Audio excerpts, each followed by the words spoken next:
limits. First basic is if your function is just a constant, then your limit is going to be that constant. Why? Well, because if it's a constant, then it is a horizontal line. So if you have a function that is just 3, that means y equals 3. That means no matter where you are approaching 3 because you are at 3, all right? So that's what this first thing says. If your function is just some constant number, it's a horizontal line, so your answer to the limit is that. If you have a basic function like x or x to a power, you can just plug the c in. So your first way of solving is by direct substitution. All right, and they show it up here, this little word right here. The first way to see, can I find a limit? The first way you're going to try is, can I just plug it in? Okay? The only time you do not want to just plug it in is for a piecewise function. All right? We'll talk about those. But just a regular polynomial function, can you plug it in? Okay? Polynomial, rational, even radical functions. My first question is, can I just plug it in and figure out what happens there? All right? If it is a continuous function, you don't have to worry about anything else. All right? And if it's not a continuous function, unless it's a jump, which is a piecewise function, as long as you can plug it in, the limit at that point is whatever it is defined at, okay? So your first step when finding limit is, can I just plug it in? If you can't, then we're going to go to another method. But first thing we're going to do is see, can we plug it in? So let's look at these. Limit as x approaches 2 of 3, that's a constant. So the limit is just 3. The limit as x approaches negative 4 of x. Well, we're just going to plug in a negative 4. The limit is negative 4. The limit as x approaches 2 of x squared. No problem there. Plug in the 2. My limit is 4. All right? So then it has all of these rules here. Basically, these rules are saying you can add or subtract. So let's say these were all basic, x squared, right? But let's say you have this huge polynomial, 3x squared minus 2x plus 4, right? Something like that. You can just plug it in, and your answer is whatever the answer is for plugging it in. Even if it's a rational function, some function over function. As long as the denominator doesn't equal 0, you can just plug it in, okay? And so these rules are just telling you, you can multiply, divide, whatever, it doesn't matter. You're literally just checking to see, can I do it by substitution? So let's look at the next guy. They want the limit as x approaches 2 of 4x squared plus 3. Now they show it broken up, but you don't even have to worry about that. Look at this guy. Does 2 cause a problem? No. 4x squared plus 3 is a parabola. It's a continuous function. I can just plug it in. If I want to know what the limit is as x approaches 2, it is a continuous function. The limit is going to be whatever you do when you plug in 2. So to find this limit, I'm going to say 4. Instead of an x squared, I'm going to say 2 squared, and I'm going to say plus 3. 2 squared is 4. 4 times 4 is 16. 16 plus 3 is 19. That is my limit. Okay? So there we go. Limit solved. All right? I can plug it in. The next thing they show is a rational function. Some function over some function. The only caveat we have here is this little guy right here, which we have known since we started dividing in 6th or 7th grade with fractions. We can't have a 0 in the denominator. So as long as that doesn't happen when I plug it in, direct substitution. It is the easiest way to find limit. So look at the example. X squared plus x plus 2 over x plus 1. Something will cause a problem here. I'm not saying that this is a continuous function, but they want as we approach 1. And remember, the word approach, we just did it. We're talking like 0.0005 approach, right? We're not talking, oh, well, negative 1 causes a problem. No. We're talking really close to 1. Can we approach it and have a limit? Well, positive 1 causes no problem here, right? So I'm just going to plug it in. 1 squared plus 1 plus 2 over 1 plus 1. So I have 1 plus 1 plus 2, which is 1 plus 1. I can reduce it. My limit here is 2. That's all you're doing with direct substitution. You will always want to try that first. Why? Because that's the easiest method, right? And I've had people get to this point and they've done it completely wrong because they just assumed you had to factor and cancel, and you don't, right? Look at the next one. Radical. Yes, there's limits on radicals. What are your limits? We're talking about real numbers. What's your limit on a radical? You can't have something in an even radical. A negative. A negative, right? So if your index of your radical is even, my only limitation is that it can't be negative. So as long as what I'm plugging in doesn't affect that limitation, I'm going to use direct substitution here. We also have composite functions, function within a function. Again, as long as I don't have any limitations, I can do direct substitution. Look at these examples. The limit of the composite function, and they have all this craziness. They have the first limit is here, heading towards 0, no issues. This limit here, heading towards 0, no issues. So then if I were to take, these are the two composite. So if I have no problems from 0 getting a 4 and the 4 getting a 2, I could have just gone straight to my overall function. You do not have to decompose the function is what I'm trying to tell you, right? We don't have to decompose the function. So if I want a function like this and I'm approaching 3, the only thing I need to make sure is that 3 does not cause a negative somewhere in here. It does not. So I can just plug in a 3. My limit here is 2, right? And so even if it's a complicated function, as long as what you're approaching doesn't cause an issue or a discontinuity, you're good to just plug it in. All right? So no negative. All right? The fact is, when you have a trig function, look at the top. What did they do with those trig functions? You were approaching C. They just plugged it in. The only time this is going to cause an issue is if it's undefined at what you're moving towards. Same rule applies. If you're approaching pi over 2, you can have the sign of pi over 2. Not a problem, right? Now, you may have a problem if you get to like tangent y over x, because x is... So you do have a couple problems that would happen if you plugged it in, but it's the same as any other function. As long as you can plug it in, even if it's a trig function, all you have to do is plug it in. All you have to do is plug it in. And that's what they've done. As x approaches 0 of tangent, well, the tangent of 0 is 0. As x approaches pi of this, well, I'm just going to plug it in. Plug in a pi here, pi, cosine of pi. The cosine of pi is -1. So I have pi times the cosine of pi. -1 times pi. We're done, right? They're literally just plugging it in. Questions on that? Direct substitution. So when you can, directly substitute. All right, so all you do is plug it in. -8 was your answer here.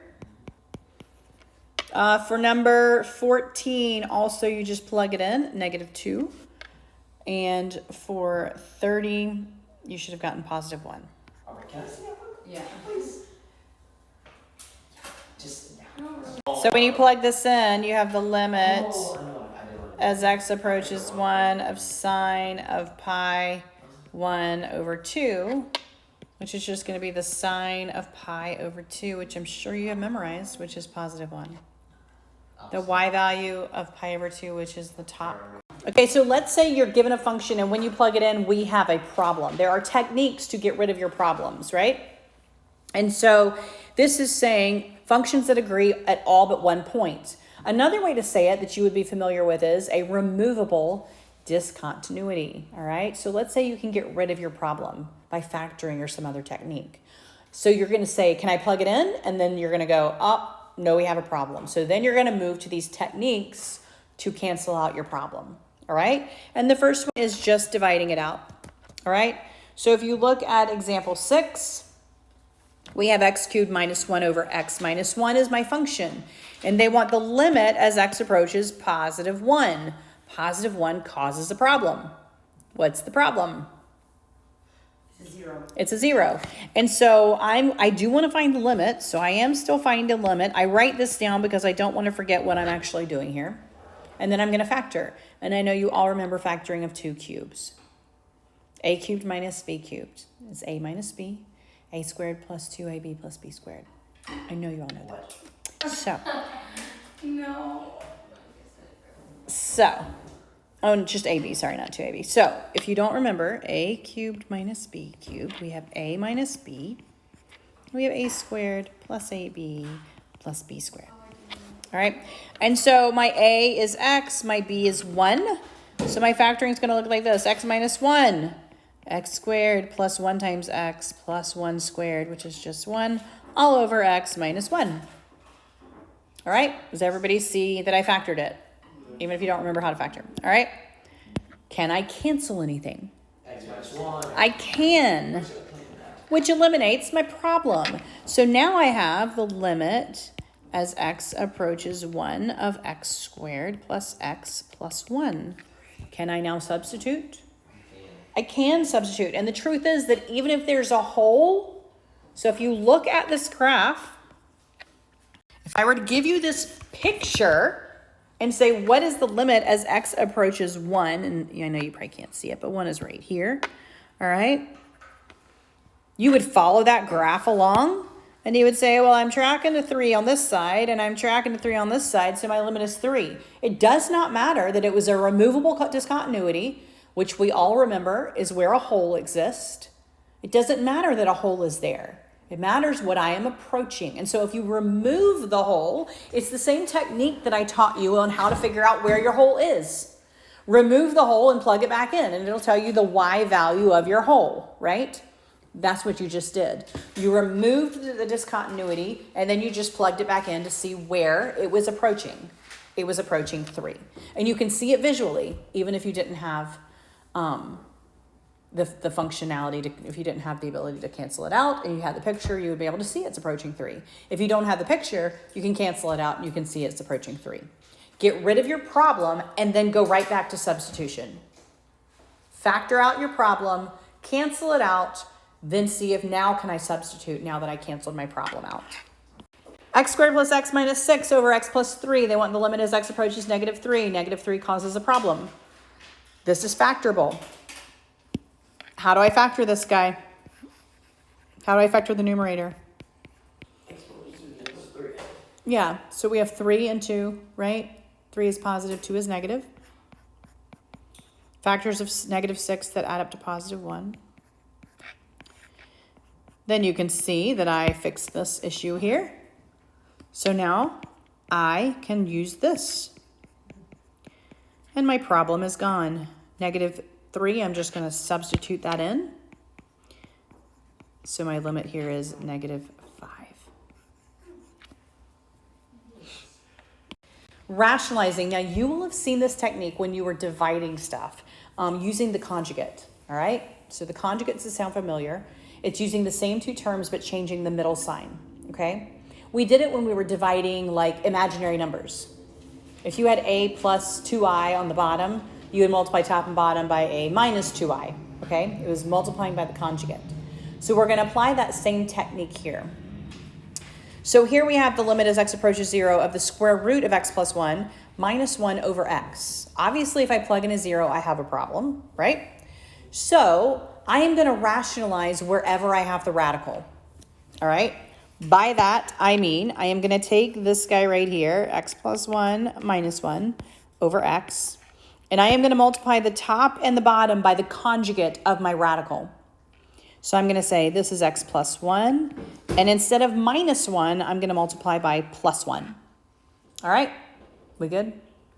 But if I multiply the top of a fraction, I have to also multiply the bottom of the fraction. Okay? Now here's the thing. I am only going to FOIL out the one that are conjugates. So let's go back to what happens when we multiply conjugates. A plus b, a minus b. What happens when I multiply conjugates? Everybody remember? I end up with just the a squared minus the b squared. My middle terms cancel out here. Okay? That's what happens here. When I multiply these guys, I square the first one. What happens when I square a square root? It just goes away. So this becomes just x plus 1. And I am going to subtract my b squared, which is just 1. 1 squared. That's just 1. Now on the bottom, I'm not going to actually FOIL it out or distribute. I'm not going to do this because I actually know what's going to happen. So I'm going to leave it alone. I'm just going to say x on the outside and this craziness over here on the inside. All right. Simplify. How do I simplify my numerator? X plus 1 minus 1. Take out the ones. Yeah, it's just x, right? So I have x up here. Can I simplify anything? You can take out the x's. Yeah, I can cancel those x's, right? Now remember, when you cancel everything on top, what does that become? 1 over I do have to write a 1 there, all right? And don't forget what you're actually doing. We are finding the limit. So I now, did I get rid of my problem? Limit as x approaches 0 of 1 over square root of x plus 1 plus 1. Does 0 cause a problem? No. 0 no longer causes a problem.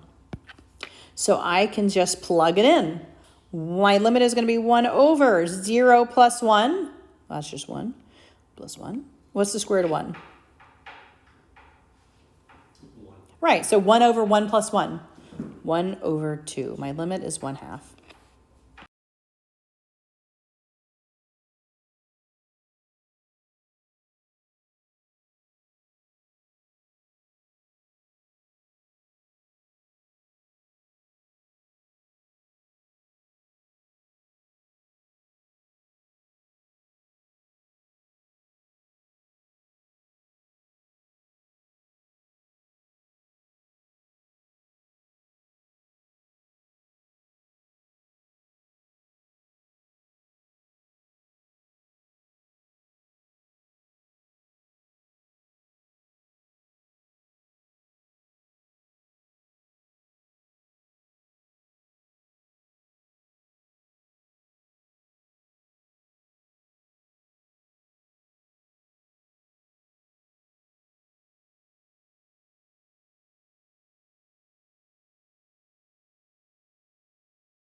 This is actually an existence theorem.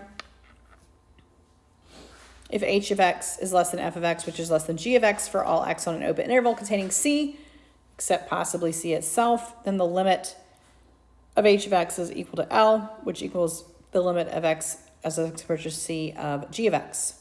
So if they're saying if you have a top function and a bottom function, they're moving towards a middle function, that you're going to see those limits all be the same because they're all moving towards the same number. From this, you get these two little special trig limits. I really, at this point, just want you to memorize these. That's all I want you to do, all right? You don't have to prove them for me right now. They're both as x approaches 0, all right? So you just have to know sine x over x as x approaches 0 is going to equal 1. 1 minus cosine of x over x as x approaches 0 is going to equal 0. All right, and the reason we can do this is because of the squeeze theorem. That's why it's on this page. And they give this little proof below it as to why it works. But I'm just going to show you how to use it, okay? So look at the next example over page 64. Limit as x approaches 0 of tangent of x over x. You're like, well, but we didn't talk about tangent, right? Well, tangent is just sine over cosine, right? So this is basically the sine of x over the cosine of x times 1 over x. Does everybody agree I can rewrite him like that? Yes? And then I could actually say, well, this is all multiplication. So this is the same thing as the sine of x over x times 1 over cosine of x. Everybody agree that it's multiplication and I didn't really change anything? Right? Yes? Okay, so I'm doing the limit. And remember, you can take the limits individually. I can take the limit of this guy and multiply it by the limit of this guy. Okay? So the squeeze theorem tells me that sine of x over x as x approaches 0 is what? 1. So this limit is just 1. Well, what about the cosine? I can just plug the cosine in, right? What is the cosine of 0? Over here. The x value One. is 1. So it's 1 over 1. 1. My limit here is 1. Everybody see that?